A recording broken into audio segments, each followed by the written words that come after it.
जोरदार तालियां।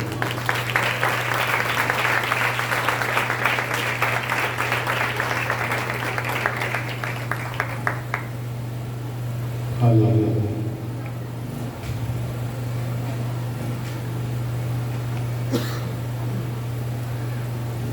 मुझे शाबाशी इस बात की है, खुशी इस बात की है कि आप खुदा के साथ जुड़े हुए हैं और यही हमारी विरासत का राज है। आमीन। और मैं सारे खुदा का तहे दिल से मशकूर हूँ कि आप खुदा की शुक्रगुजारी करते हैं और हम सब मिलके इस जगह पर खुदा के कलाम को सीख रहे हैं। आमीन। हालेलुया। और जैसे कि बताया गया है कि आज चर्च की सालगिरह है, एनिवर्सरी है, यहाँ पर लिख के भी लगाया गया है। सो इसी ताल्लुक से हम चाचा अपने साथ करेंगे, लेकिन मैं रिक्वेस्ट करता हूँ कि आप तो सुनिएगा। हालेलुया। हर शख्स, भाई बहन, माँ, छोटे बच्चे हैं और साथ वाले से बोलिए प्लीज।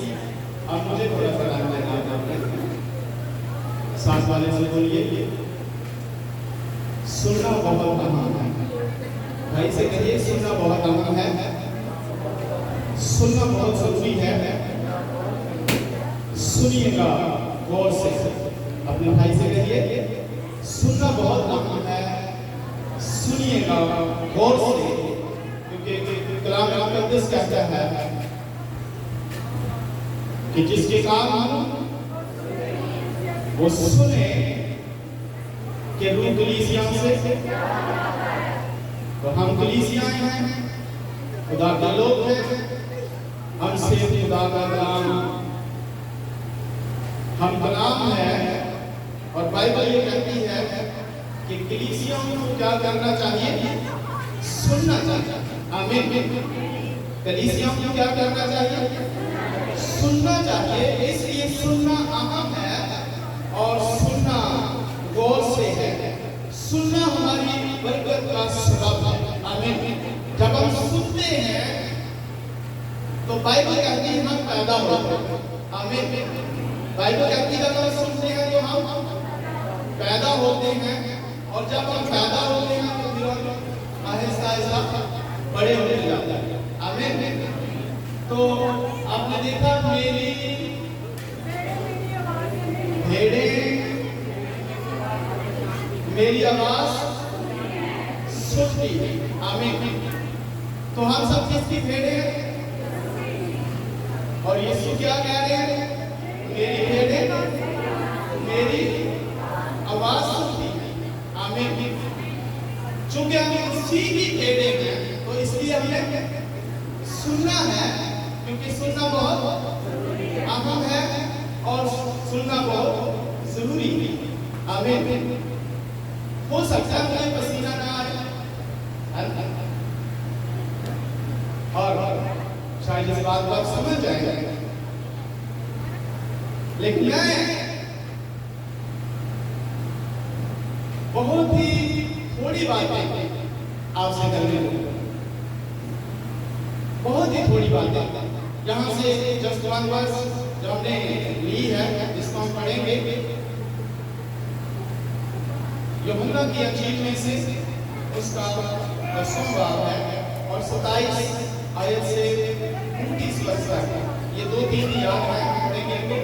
लिखा है मेरी भेड़ें मेरी आवाज सुनती हैं और मैं उन्हें जानता हूँ और वो मेरे पीछे पीछे चलती हैं और मैं उन्हें हमेशा की जिंदगी बख्शता हूँ और वो अब तक कभी हलाक ना होगी और कोई उन्हें मेरे हाथ से छीन ना लेगा।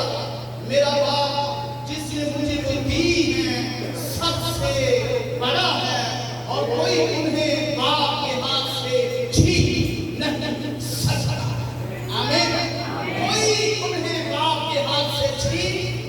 नहीं सकता। इसलिए बाइबल मुकद्दस हमें यहाँ पर गारंटी देती है, हमें क्या देती है? जिंदगी की गारंटी देती है। और हमें इन चीजों को समझना है। दुनिया में कोई किसी को जिंदगी की गारंटी नहीं देता, पर मसीह कहते हैं वो अब कभी हलाक ना हो। आमीन। ये गारंटी है जो सुनती, इसलिए सुनना बहुत अहम है और हमें तवज्जो के साथ सुनना है। बस थोड़ी देर के लिए छोटा सा मैसेज है और इसे हम सीखेंगे। हालेलुया। एक वक्त आया कि जब खुदा ने बनी इस्राएल से कहा कि मुल्क कनान के अंदर दाखिल हो, और जब वो गए और उस मुल्क को उन्होंने देखा और वापस आए तो बड़े शादमान थे। और फिर वहां पर उनको एक ऐसा शहर भी मिला जिसकी चारों तरफ की दीवार बहुत बड़ी थी और बहुत चौड़ी थी। और वो परेशान थे कि हम इस दीवार को कैसे गिराएंगे। खुदावंद ने उनसे कहा, सुनो। क्या करो? सुनो। तुमने कुछ नहीं करना, तुमने कुछ नहीं करना है। बस उस शहर के चारों तरफ एक चक्कर लगाना। क्या करना है? एक चक्कर लगाना है। और चक्कर इस तरह लगाना है कि आपके पास अहद का संदूक हो और फिर नरसिंगे फूंकने वाले हो और फिर मसल्ला फौज हो और फिर उसके पीछे आम हो। और आप सब जाएंगे और क्या करेंगे? चक्कर लगा कर आ जाएगा। अगर यही काम आज आपको बोला जाए, करोगे? हाँ? पुरानी बिल्डिंगों के ठेके लिए जाते हैं गिराने के लिए। अच्छा नहीं होगा आपके लिए? पुरानी बिल्डिंगों के ठेके में बिल्डिंग के गिर चक्कर लगाया, बिल्डिंग गिर गई, है ना? आपके लिए तो बड़ा ही आसान हो जाएगा। पुराने मकान किराए दें, आप ठेके लें, पैसे कमाएं। मगर ये क्यों कर? उन लोगों ने ऐसा ही किया। इससे थोड़ा सा पीछे जाए तो खुदा ने मूसा से कहा, तेरे हाथ में क्या है? उसने कहा, मेरे हाथ में आसा है, डंडा है, सोटी है। खुदा ने कहा, इसे जमीन पर डाल दो। उसने जमीन पर रखा। क्या किया? जमीन पर रख दिया। और जैसे उसने जमीन पर रखा वो सांप बन गया। और वो उसी का ही सोचा था, लेकिन उसे डरने लगा, भागने लगा। फिर खुदा ने कहा, डर नहीं, इसको पकड़ ले। उसने उसको धूल से पकड़ा और वो फिर उसके हाथ में सोटा बन गया, लाठी बन गई, डंडा बन गया। अब जब खुदा ने मूसा को कहा कि इस गर्द पर मार, तो उसने जरा भी ये नहीं सोचा कि जुएं बनेगी या जुएं नहीं बनेगी। उसने चूंकि पहला मौजज़ा देखा था और दूसरा मौजज़ा उसके लिए करना आसान था, उसने डंडा मारा और जुएं बन गई। खुदा ने कहा अब तो ऐसा कर, दरिया नील के ऊपर जा और डंडा मार, लाठी मार और वो पानी खून बन जाएगा। उसने सोचा कि क्या बनेगा या नहीं बनेगा, ऐसा नहीं सोचा, क्योंकि उसकी जिंदगी में इतने मुझसे हो चुके थे और वो जानता था कि जो कुछ खुदा कहता है वो होता है। आमीन। जो कुछ खुदा कहता है वो होता है। इसलिए उसने जरा भी शक न किया और जाकर लाठी मारी और खून बन गया। क्या हमारी जिंदगी में भी कभी मुझसे हुआ या नहीं? अब जब बनी इसराइल को जो कुछ कहता था, खुदा जो कुछ कहता था, बनी इसराइल फौरन कर देते थे। क्यों? क्योंकि उनका खुदा पर इतना ईमान पुख्ता हो चुका था कि अब वो सोचते नहीं थे कि ये क्या होगा या नहीं होगा, क्योंकि उनके अंदर ये ईमान था कि जो कुछ खुदा कहता है वो होता है। इसलिए जैसे ही खुदा हुक्म देता था वो करते थे और फौरन ही वैसा हो जाता था। क्या हमारे अंदर भी ऐसा ही मानो कि जो कुछ खुदा कहे हम उसे सुने और जो कुछ वो करने को कहे हम वो फौरन से करें और हमारी जिंदगी के अंदर वो मुझसा वो ब्लेसिंग आ जाए। अब जब खुदा ने उनको कहा उस शहर में चक्कर लगाना है तो उन्होंने ये नहीं सोचा कि इससे पूछे क्या चक्कर लगाने से दीवार बन जाएगी। हो सकता है नानी अम्मा कहे कि बेटा अभी इससे पहले कभी ऐसा तो नहीं हुआ।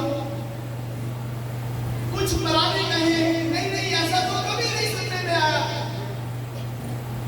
मैं आपको ये बताना चाहता हूं कि बहुत दफा हम अकल से काम लेते हैं, इससे लेकिन बाहर रूह से काम लेने की जरूरत है। आमीन। बहुत दफा अकल से काम लेते हैं लेकिन वहां रूह से काम लेने की जरूरत होती है। और बहुत दफा हम ये चाहते हैं कि जैसे मैं सोच रहा हूं वैसे ही होने वाला है, मगर वैसे नहीं होता क्योंकि वो खुदा के कलाम के मुताबिक नहीं होता।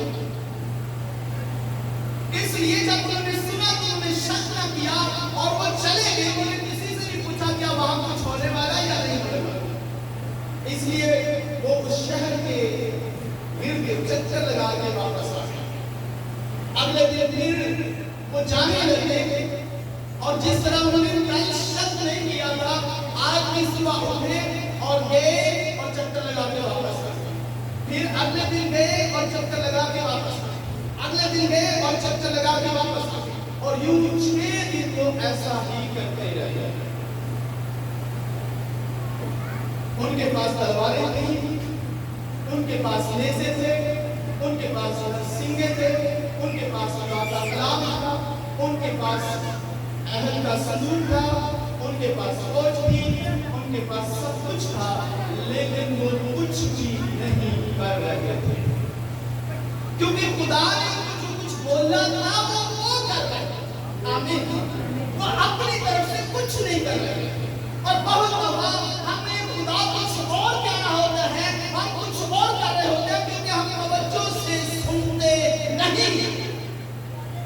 क्योंकि जब तक हम तवज्जो से सुनेंगे नहीं तब तक हमारी जिंदगी के अंदर तब्दीली नहीं आ सकती।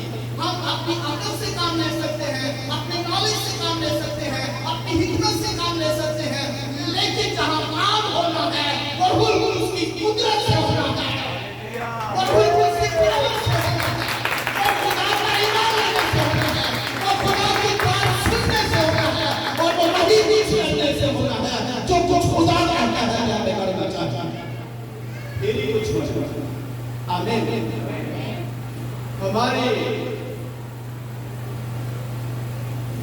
हमारे अपने जोर से कुछ भी नहीं होता। आमीन। इसलिए हमें जो कुछ करना है करने से पहले वो कुछ सुनना। आमीन। और जब 7वां दिन आया उन्होंने 7 चक्कर लगाने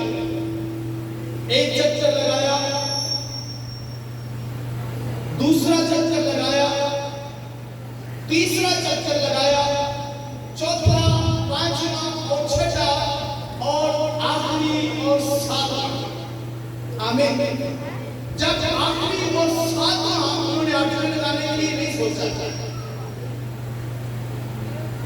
बहुत दफा जितना खुदा कहता है हम उतना नहीं करने के बारे में सोच रहे होते हैं, हम कुछ ज्यादा करने के बारे में सोच रहे होते हैं। और जब आप कुछ ज्यादा करने के बारे में सोचते हैं तो फिर काम नहीं होता।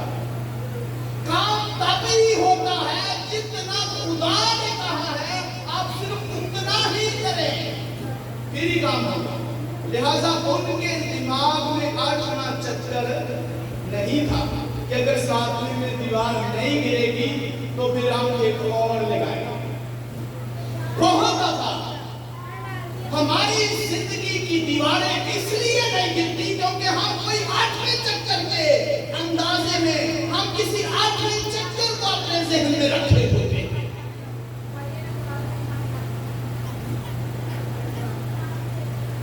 कैसे हम 8वें चक्कर में रखे होते हैं? एक खातिर से प्रेयर करवाई है, शिफा नहीं हुई। अब दूसरा चक्कर है, किसी दूसरे खातिर से प्रेयर करवाई, शिफा नहीं हुई।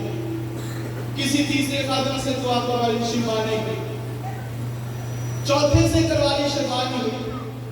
5वें से, 6ठे से, 7वें से, और अभी भी एक चक्कर दिमाग के अंदर 8वां आना हुआ। कभी आपकी जिंदगी में मुझसा नहीं होगा। आपको उतना ही करना है जितना आपको बोला गया। अगर उससे आगे निकलेंगे या उससे कम करेंगे, यकीनन आप खुदा की आवाज को सही सुनने वाले नहीं होंगे और कभी भी आपकी जिंदगी के अंदर वो मुझसा नहीं होगा जो खुदा चाहता है आपकी जिंदगी में। आमीन। इसलिए उनके अंदर यही बात चल रही थी कि ये 7वां चक्कर है और खुदा ने इतना ही बोला था अब दीवार गिरने वाली है। इसलिए वो एक्टिव हो गए और खुदा ने कहा जब दीवार गिर जाए, आपके हाथों में जो तलवारें होंगी, आपके हाथों में जो नेज़े होंगे, आपके हाथों में जो हथियार होंगे, आपने उन हथियारों को यूज करना है। जब उन्होंने 7वां चक्कर लगाया, दीवार गिर गई। किससे? रूहुल कुद्स के फलक से, रूहुल कुद्स की हजूरी से, रूहुल कुद्स की पावर से। वहां पर रूहुल कुद्स का फलक आया और दीवारें नहीं ठहर सकती थी क्योंकि ये 7वां चक्कर था और खुदा ने यही बोला था। उन्होंने बड़ी बड़ी से सुना था। हम समझते नहीं। मेरी बेटे मेरी आवाज सुनती। आप एक दरख्त लगाते हैं, वो बहुत छोटा सा होता है, उसको आप पानी देते हैं, बड़ा होता जाता है। हम बर्थडे की बात कर रहे हैं, अब वो बड़ा होता जाता है, उसके साथ एक छोटी सी टहनी बाहर आ जाती है। वो बड़ा होता है, एक छोटी सी टहनी निकल आई। अब वो टहनी साथ जुड़ी रहेगी दरख्त के साथ, और जब वो टहनी दरख्त के साथ जुड़ी रहेगी तो आहिस्ता आहिस्ता टहनी भी मोटी होती जाएगी। वो टहनी आहिस्ता आहिस्ता मोटी होती जाएगी, मजबूत होती जाएगी, बड़ी होती जाएगी। अब उस टहनी के साथ और टहनियां जुड़ती जाएंगी, निकलती जाएंगी, वो भी आहिस्ता आहिस्ता मोटी होती जाएंगी, बड़ी होती जाएंगी। अब वो जो टहनी पहले निकली, पहले जुड़ गई दरख्त के साथ, हमें जो पहले निकली दरख्त के साथ जुड़ी रही, वो क्या हो जाएगी? मोटी हो जाएगी। और फिर उस टहनी के साथ और टहनियां जुड़ गई, वो भी आहिस्ता आहिस्ता क्या हो जाएगी? मोटी हो जाएगी, मजबूत होती चली जाएगी। आमीन। मजबूत होती चलेगी और दरख्त आहिस्ता आहिस्ता आहिस्ता आहिस्ता बड़ा होता चला जाएगा। बड़ा होता चला जाएगा, बड़ा होता चला जाएगा। इस तरह कलीसिया ग्रोथ करती है। आमीन। ऐसे कलीसिया बढ़ती है। यही तरीका है जो बाइबल का तरीका है कि कलीसिया कैसे ग्रोथ करती है, किस कदर मजबूत होती है। अगर ये चर्च एस्टैब्लिश हुआ आज से 3 साल पहले, तो एक टहनी लगाई गई, उसके साथ एक और जुड़ गई, वो टहनी मजबूत हुई, उसका और शाखें निकलती चली आई और शाखें निकलती चली गई और कलीसिया बनती चली गई। जब एक बच्चा पैदा होता है तो उसके बाद फिर उसका काम है बढ़ना। वो क्या होता है, आहिस्ता आहिस्ता बड़ा हो जाता है, बढ़ता जाता है, बढ़ता जाता है। एक वक्त आता है, वो बेटी है या बेटा है, उसकी शादी हो जाती है। पहले वो कभी पैदा हुआ था, अब वक्त है कि वो पैदा कर रहा है। आमीन। पहले वो कभी खुद पैदा हुआ था, अब वक्त है कि वो क्या कर रहा है, पैदा कर रहा है और उससे एक फैमिली बन गई। आमीन। उससे क्या हो गया है, एक फैमिली बन गई है और वो फैमिली के लोग जब बड़े होते जाते हैं तो उससे कई फैमिलियां बनती जाती हैं। आमीन। लेकिन अगर वो फैमिली तितर-बितर हो जाए तो फिर बड़ी फैमिली नहीं बन सकेगी, बड़ी फैमिली नहीं बन सकेगी। और मैं यही आपको बताना चाह रहा हूं, बहुत से लोग जो हैं वो अपने खादर के साथ मुत्तफिक नहीं होते, अपने खादर के साथ जुड़े हुए नहीं रहते, जिसकी वजह से वो चर्च कभी ग्रोथ नहीं कर सकता, कभी बढ़ नहीं सकता, ज्यादा नहीं हो सकता, वो सी नहीं हो सकता, फैल नहीं सकता। लोग करते क्या है, एक चर्च को छोड़ा, क्यों छोड़ा, क्या वजह थी? और जी पादरी साहब ने साढ़े को दया यकी मांग ली, चर्च जाना की मांग ले, पादरी साहब ने साढ़े को दया यकी मांग ली, असी उस चर्च नहीं जाना, असी दूसरे चर्च जाना। 2 साल उत्थे भी लंघ गए, उत्थे भी किसी दिन पादरी साहब ने दया के खिलाफ सुना देना। हुण की करे, हुण तीसरी जगह पे चला जाए, ते जे उत्थे भी किसी ने कलाम सुना दिया ते फिर चौथी जगह पे चला जाए, 5वीं जगह पे चला जाए। मुझे ये बताएं, एक दरख्त लिया आपने यहां लगा दिया, 6 माह के बाद उसने आपने उस दरख्त को उठाया, उखाड़ लिया, यहां लगा दिया। 6 माह फिर गुजर गए, आपने उस दरख्त को फिर उखाड़ लिया, तीसरी जगह पे लगा दिया। 6 माह फिर गुजर गए, आपने तीसरी जगह से भी उसको उखाड़ लिया, चौथी जगह पे लगा दिया। फल लगेगा? हाँ? अगर आप चाहते हैं कि आप फलदार हो, तो फिर आपको अपने खादर के साथ जुड़े ही रहना चाहिए। अगर एक जगह से छोड़कर दूसरी जगह जाएंगे, वहां से छोड़कर तीसरी जगह जाएंगे, वहां से छोड़कर चौथी जगह जाएंगे, तो आपको कभी जिंदगी में फल नहीं मिलेगा। आपको अपने खादर के साथ जुड़े रहना चाहिए, क्योंकि वो खादम जिसने आपको परवरिश किया है, आपको बनाया है, आपके ऊपर मेहनत की है, जरूर है कि वही वाहिद आपके लिए बाइस बरकत बने और आप उसके लिए बाइस बरकत बने। तीसरी बात कि कलीसिया कैसे बढ़ सकती है।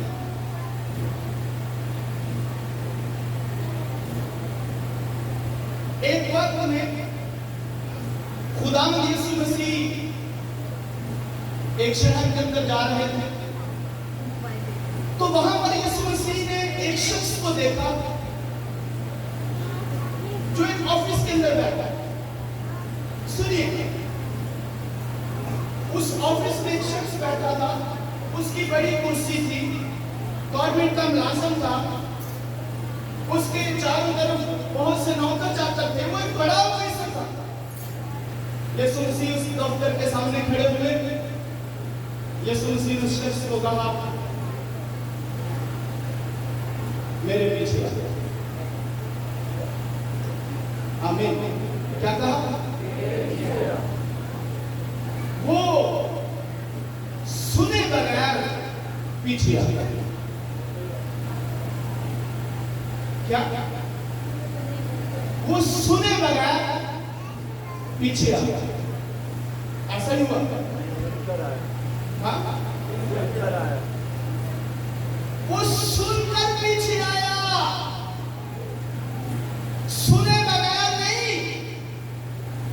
मसीह ने कब उसे कहा मेरे पीछे जा, उसने सुना कि मसीह ने मुझे क्या कहा। इसलिए सुनना अहम है, सुनना जरूरी है, सुनना हमारे लिए बरकत का वसीला है, बरकत का सबब है। बहुत से लोग चर्च में आकर सुनते नहीं। जब पास्टर यहां से बोले बहन दुआ कीजिए, नहीं सुनते। बाजी दुआ करो, नहीं सुनते। भाई आप प्रेयर करें, नहीं सुनते। और कुछ ऐसे हैं जो सुनते हुए नहीं सुनते। क्यों नहीं सुनते? क्योंकि वो इब्लीस के साथ चर्च में जब आते हैं तो इब्लीस के साथ समझौता करता है। इब्लीस उनको कहता है, ओ भाई किधर, अब मैं चर्च जाना। नहीं, चर्च नहीं जाना, यही तो टाइम है। आपने तो सालगिरह पे जाना था, याद नहीं है आपको? द सेम टाइम चर्च है, द सेम टाइम सालगिरह। कहां जाओ?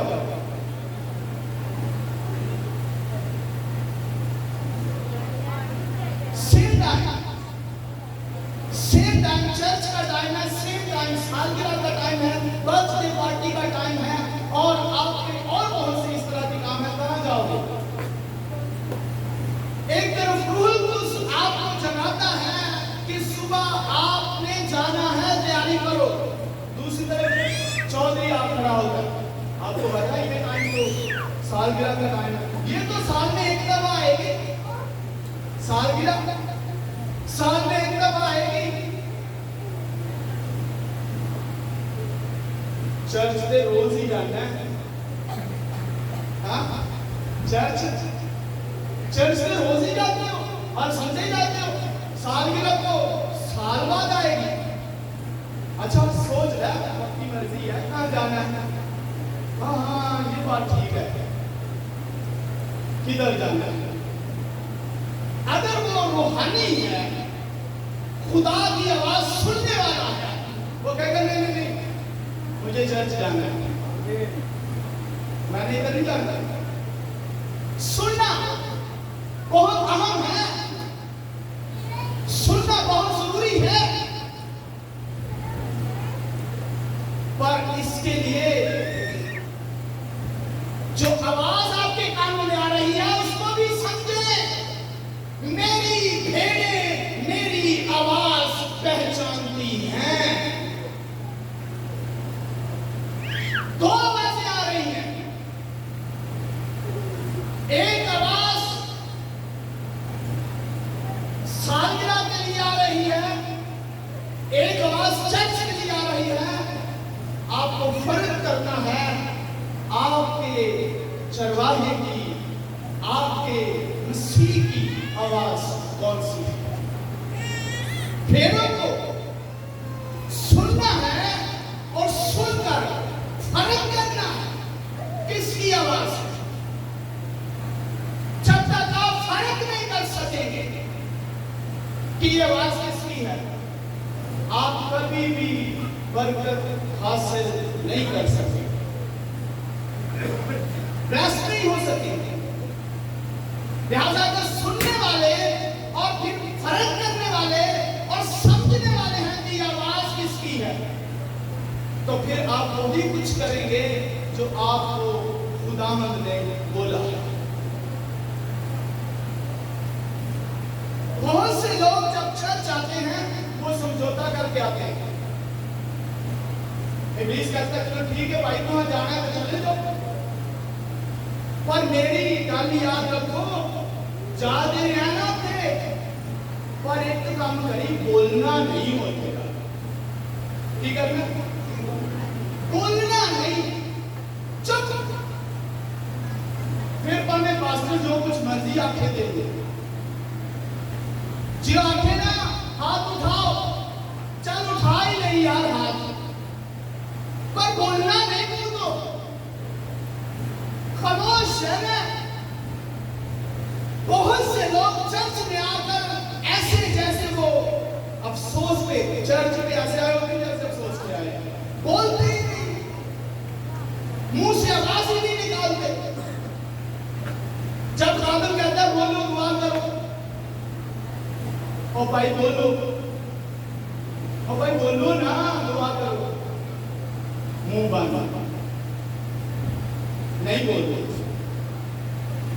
क्योंकि समझौता करके आए होते हैं। अच्छा फिर सुनते नहीं है और से करना क्या?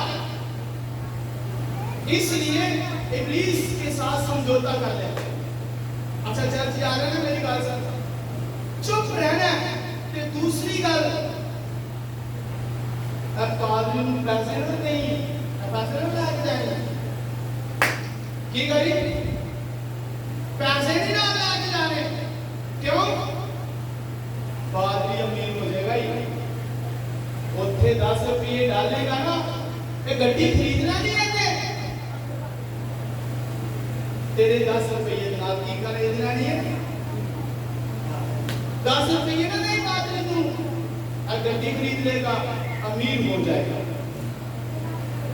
तेरे 10 रुपये नाल की हो जाएगा, अमीर हो जाएगा। पैसे नहीं चर्च लेके जाने, क्यों? क्योंकि सिर्फ खुदा की आवाज को पहचान दे नहीं।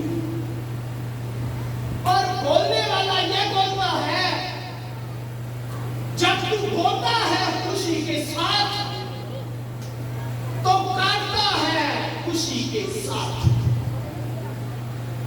जब तू बोलता है तो ऐसे काटता है जैसे तू खुशी के साथ बोलता है, और जिस कदर तू बोलता है उस कदर तू काटता है। पर ये आवाज मैंने तो नहीं सुनी ना, पैसे नहीं ना जाएगा, पादरी अमीर हो जाएगा। हम बात सुनने की कर रहे हैं। खुदावंद ने कहा कि वो और काट, आमीन, बोलता जा और काटता जा, बोलता जा, काटता जा, बोलता जा, काटता जा, बोलता जा, काटता जा। यही राज है तेरी जिंदगी में सलामती का और सरफराजी का। हम नहीं सुनते, मेरी भेड़ें मेरी आवाज सुनती हैं। और जब उस शख्स ने कहा मेरे पीछे आ, ऑफिसर था, गवर्नमेंट का मुलाजिम था, एक गवर्नमेंट नौकरी छोड़ोगे? और भाइयों गवर्नमेंट नौकरी छोड़ोगे? वो बाबे झाड़ू नहीं होए छोड़ोगे तो नहीं ना। पर एक शख्स जिसकी हम बात कर रहे हैं, ये कोई झाड़ू की नौकरी नहीं कर रहा, ये एक ऑफिसर है, उसके पीछे मुलाजिम है, पर उसने मसीह की आवाज को सुना, मेरे पीछे आवाज को सुनकर उसने अपनी कुर्सी छोड़ी और उस ऑफिस से बाहर आया और मसीह के पीछे पीछे चलने लगा, मसीह के पीछे पीछे चलने लगा। मैं आपको ये बताना चाह रहा हूं कि कलीसिया क्रोध कैसे करती है। चंद दिनों के बाद क्या हुआ? ये शख्स जो जॉब छोड़ के आया था, ये शख्स जो नौकरी छोड़ के आया था, चंद दिनों के बाद क्या हुआ? उसने अपने घर में मसीह की दावत दी। आमीन, हालेलुया। उस शख्स ने, ये शख्स कौन है? ये लावी है। ये शख्स कौन है? ये मत्ती है। इस शख्स ने क्या किया? मसीह की अपने घर में दावत की, और इस दावत पे इसने किया गया। सुनिए, इस दावत पे इसने उन तमाम लोगों को जो इसके साथ जॉब करते थे, मसूल लेने वाले, गुनहगार, टैक्स कलेक्टर, इस शख्स ने क्या किया? इस शख्स ने सारे लोगों को अपने घर में बुलाया। क्यों? इसलिए कि इसके घर में नजात आने वाली है। हालेलुया। इसलिए कि इसके घर में जिंदगी आने वाली है। और ये शख्स चाहता है कि जिस तरह मैंने नजात पाई, जिस तरह मैंने जिंदगी पाई, किसी और को भी जिंदगी मिल जाए। इसलिए ये गुनहगारों को अपने घर में दावत देता है, अपने घर में बुलाता है, अपने घर में इकट्ठा करता है, और मसीह से कहता है, प्लीज मेरे घर में आइए और खाना खाइए। और इन लोगों के लिए जिनको मैंने जमा किया, इस शख्स ने क्या किया? उन तमाम गुनहगारों को इकट्ठा करके अपने घर में बुलाया और मसीह को दावत दी कि आकर उनसे बात करें। आमीन, आकर उनसे सलाम करें। अब मुझे बताएं, कभी इस तरह आप लोगों ने किया के काम पादरी दा एक दा काम अते पादरी दा काम है ना, कलीसिया ਨੂੰ ਇਕੱਠਿਆਂ ਕਰ ਕਿਹਦਾ ਕੰਮ ਹੈ ਭਾਈ? ਜਿੰਨੇ ਆਂਦੇ ਨੇ ਪਾਦਰੀ ਤਰ੍ਹਾਂ ਹੱਥ ਦਿਖਾਓ। ਕਲੀਸਿਆ ਨੂੰ ਇਕੱਠਿਆਂ ਕਰਨਾ ਕਿਹਦਾ ਕੰਮ ਹੈ? ਜਿਹੜੇ ਆਂਦੇ ਨੇ ਪਾਦਰੀ ਦਾ ਕੰਮ ਹੈ, ਹੱਥ ਦਿਖਾਓ। ਹੁਣ ਤੇ ਤੁਸੀਂ ਸਾਰੇ ਸਿਆਣੇ ਹੋ। ਤੇ ਜਦੋਂ ਪਾਦਰੀ ਆ ਕੇ ਨਾ, ਉਹ ਜਿਹੜੇ ਤੇਰਾ ਹੰਸਾਇਆ ਨਾ, ਤੇਰਾ ਉਹਨੂੰ ਵੀ ਚਰਚ ਲੈ ਕੇ और होना होगा कि आप आ जाएगा। मैं उनके पीछे पीछे क्यों करूं? बाइबल कहती है कि भेड़ बच्चे देती है। कौन? ते भेड़ा कौन? बच्चे कौन पैदा करता है? भेड़े कि चरवाहा? और भाई यूहन्ना भी करो, भेड़े बच्चे पैदा करती हैं। चर्च कैसे ग्रोथ करेगा? भेड़े बच्चे पैदा करेगी, चरवाहा पैदा नहीं करता। तेजी चरवाहे वाला पैदा करता। वो कोई ऐसा भी चरवाहा देखा जरा भेड़ के बच्चे देना हो? बाइबल में भी ऐसा नहीं लिखा। भेड़े बच्चे पैदा करती हैं, और भेड़े इस चर्च की बच्चे पैदा करें। भाग भेड़े नहीं डाले, भेड़ों को बच्चे पैदा करते हैं। और इस शख्स ने क्या किया? इसने मसीह की कलीसिया में इजाफा कर दिया। हालेलुया। इसने सारे गुनहगारों को बुलाया अपने घर में और मसीह की कलीसिया में इजाफा किया। कितने आदमी इस चर्च में कलीसिया का इजाफा कर रहे हैं? हम यही सुनते हैं, पादरी जाने हैं, पादरियों का काम है। एक चरवाहे का काम भेड़ों को खुराक देना है। आमीन। एक चरवाहे का काम भेड़ों को खुराक देना है, अच्छी अच्छी चरागाह पे लेके जाना है, अच्छी खुराक का इंतजाम करना है, अच्छी खुराक प्रोवाइड करनी है, भेड़ों को कमजोर नहीं होने देना है, भेड़ों के अंदर पावर भरनी है, ताकत बननी है, शोर बनना है, तबेरी बननी है, ताकि वो बच्चे पैदा करें। यहाँ काम उल्टा ही चल रहा है। चरवाहा भेड़ पैदा करे नहीं, जैसा हम लोगों ने स्कूल बनाया ना, ऐसा कायनात में नहीं है। मुझे ऐसा लगता है जैसे अपने बच्चों से सुनते नहीं है कि बाइबल कहती क्या है। बाइबल कहती है हर भेड़ में 2 बच्चे लाजमी होने चाहिए। कितने? हर भेड़ 2 बच्चे, कम से कम कितने बच्चे? हर भेड़ कम से कम 2 बच्चे पैदा करेगा। और अगर किसी चर्च के अंदर सिर्फ 10 भेड़े हैं तो 2-2 बच्चे पैदा करें तो कितनी हो गई?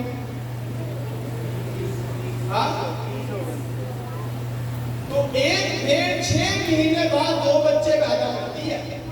कितने महीने बाद? 6 महीने बाद 2 बच्चे पैदा करती है। तो साल में एक भेड़ कितने बच्चे पैदा करेगी? 4। तो कितनी भेड़ें हैं?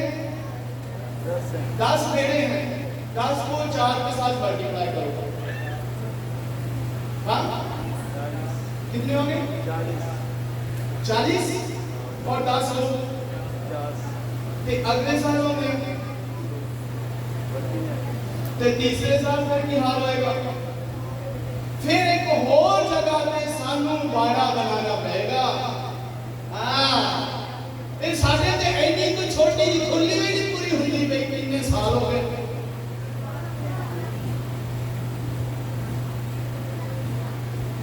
छोटी जी खुली बनाइए, कोई नहीं पूरी हो रही। क्यों? कि बेटा बच्चे ही नहीं पैदा करता। अगर हाथ दिखाओ केड़ा केड़ा बच्चे पैदा करेगा।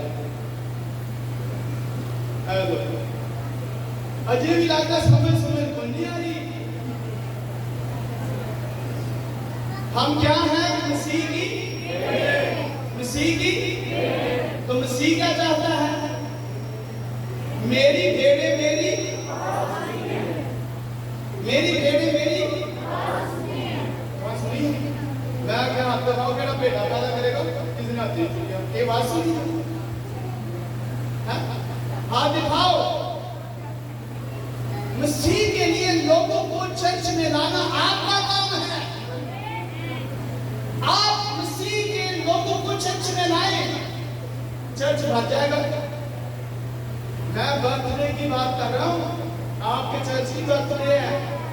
अगर 3 साल हो गए तो फिर आहिस्ता आहिस्ता चर्च को बड़ा होना चाहिए या नहीं होना चाहिए? होना चाहिए। अगर 10 से 40 हो गए एक साल में, 50 हो गए तो दूसरे साल 40 को 4 के साथ नहीं 50 के साथ जन्म देंगे।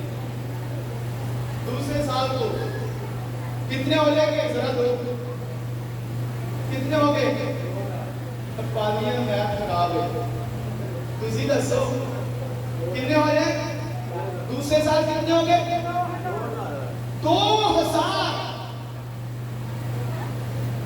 10 की 10 भेड़ें थी, दूसरे साल में 2000 भेड़ें हो गई।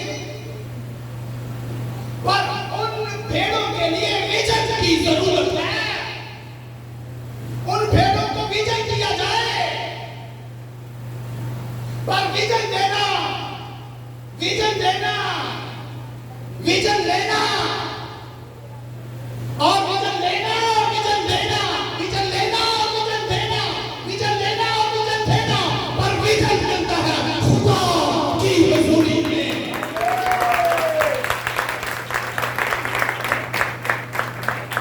विजन किसने दे रहे? लेना किसने है? देना किसको है? विजन दे, पर विजन लेकर विजन दे। आमीन। जब तक आप विजन लेंगे नहीं, विजन दे नहीं सकते, बेड़े बच्चे पैदा नहीं करेंगे। याकूब से सीखे, उसने भेड़ों को विजन दिया। उसने भेड़ों को विजन दिया। जब चश्मे के पास पानी पीने के लिए आती उन्हें विजन दिया जाता था। जब चश्मे के पास पानी पीने के लिए आए, आपको विजन दिए, आपने बच्चे पैदा करने हैं।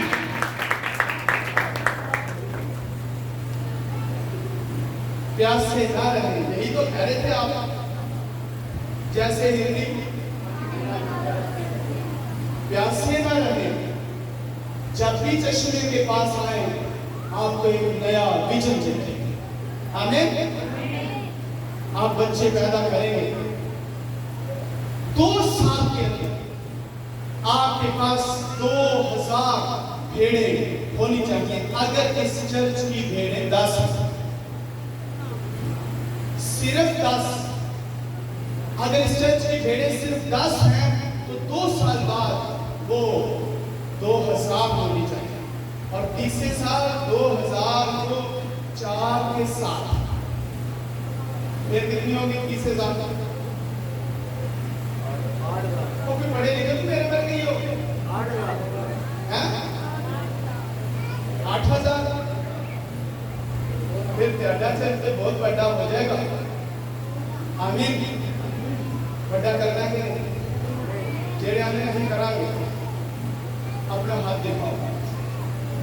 तब मनु ना उठाया जी नाम हो जाएगा, उन्होंने दिखाओ जिदे वास्ते काम करना केड़ा करेगा।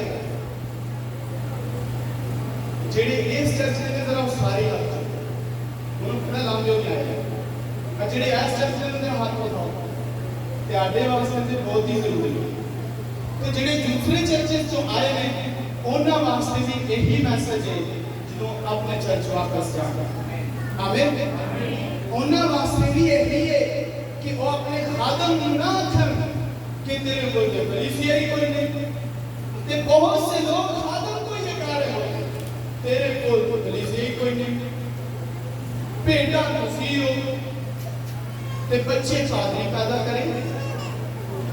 उन्हें विजन देना है, उन्हें अच्छी खुराक देनी है ताकि मसीह भेड़ें पैदा हो सके। एक दिन खुदावंद ने शमा से कहा, शमा ने कहा जी सर, खुदावंद ने कहा जा खूंडी ले और झील में डाले।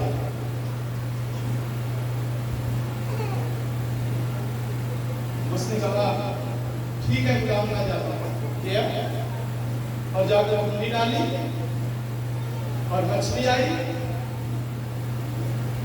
और उसने क्या किया? टैक्स पे कर दिया। क्या कर दिया? हाँ करो भाई, मुझे पता नहीं लगता मैं की सुना रहा। टैक्स पे किदा अपना भी दे, अपना भी दे। ओ भाई हाँ ना तो किदा पे किदा। मैं तो पंजाबी च कलाम सुना रहा, केड़ा भी मुश्किल काम है। अपना भी पे किदा दे, किदा किदा पे अपना दे और मसीह दान, यानी भेड़ ने अपना टैक्स भी दे दिया और चरवाहे का भी टैक्स। इसका ओए मैं नहीं है बाइबल चाहिए, पहला चाहिए मेरी बाइबल चाहिए। और इस बैठे जी एंजी लिखा एंजी लिखे। आमीन। अपना भी टैक्स दे दिया और किसका? चरवाहे का भी दे दिया। कितनी भेड़ें हैं जो अपना भी टैक्स भरने के लिए तैयार हैं? इन्ना का भी टैक्स कितने हैं? मैंने कहा तो तवज्जो से सुनते नहीं है। बाइबल क्या कह रही है? बाइबल कह दिया उसने ऐसे किया, अपना टैक्स भी दे दिया और चरवाहे का टैक्स भी दे दिया। भेड़ के लिए ये जरूरी है कि वो अपने चरवाहे का ख्याल रखे। ये नहीं कहती आपको पादरी नु पास साहब तो ये सुनते तो नहीं हो, बस सही होएगा कि रात होगी तो उनकी जागता होएगा, उन्होंने भी सुन दी इजाजत। तो फिर आपने कल काम तो नहीं किया और की किया है, उन्हें नहीं सुना। इन्ना चीज़ां की सानू समझ है कि अद्धी रात को पादरी नु फोन करांगे और साडे वास्ते प्रेयर करेगा और साडे वास्ते दुआ रात के नहीं सुता ते जे आज रात सुता है ते ਅਸੀਂ ਉਹਨੂੰ ਫੋਨ ਕਰਵਾ ਦਿੱਤਾ ਹੈ ਕਿਉਂਕਿ ਉਹ ਪਾਦਰੀ ਉਹ ਸਾਡੇ ਵਾਸਤੇ ਦੁਆ ਕਰਦਾ ਹੈ। ਇਹਨਾਂ ਚੀਜ਼ਾਂ ਦਾ ਸਾਨੂੰ ਪਤਾ ਹੈ पर जितने पास्टर का बोझ उठाने की जरूरत है मेरी भेड़ें मेरी आवाज सुनती है। हम दसो केड़े केड़ा भेड़े की आवाज सुन सकता है जे तुसी मानते नहीं ना गल मेरी भेड़ें मेरी आवाज सुनती हैं और मैं उन्हें जानता हूं। आमीन। मैं उन्हें यीशु मसीह जानता है केड़ी कौन सी भेड़ें हैं जो मेरी आवाज सुनती हैं। तुसी भावे आके जाओ ना मैं मसीह के नाल ही नाल पर जब मसीह गल नहीं सुनते तो मसीह ने कहा जब आप मेरे हुक्मों को नहीं मानते तो फिर मुझे क्यों कहते हो। मेरी भेड़ें मेरी आवाज सुनती हैं और मैं उन्हें जानता हूं कि वो कौन सी हैं जो मेरी आवाज सुनती हैं। हाथ उठाएं केड़ी जो आवाज सुनती हैं और यीशु उनको जानता है। इसी कहता है मेरी बेटी मेरी आवाज सुनती है और आगे मैं उन्हें जानता हूं और वो मेरे पीछे पीछे क्या वो मेरे पीछे पीछे चलती हैं। पीछे पीछे चलने का क्या मतलब? जो कुछ मैं कहता हूं वो वही करती है। अब कितने ऐसे होंगे जो कुछ मसीह कहता है कि वो वही कुछ करे वही इसकी भेड़ें हैं। मेरी भेड़ें मेरी आवाज सुनती हैं और मैं उन्हें जानता हूं और जो कुछ मैं कहता हूं वो करती हैं। वो मेरे पीछे पीछे चलती हैं। अब ऐसे लोगों के साथ वादा है मैं उन्हें हमेशा की जिंदगी बख्शता हूं।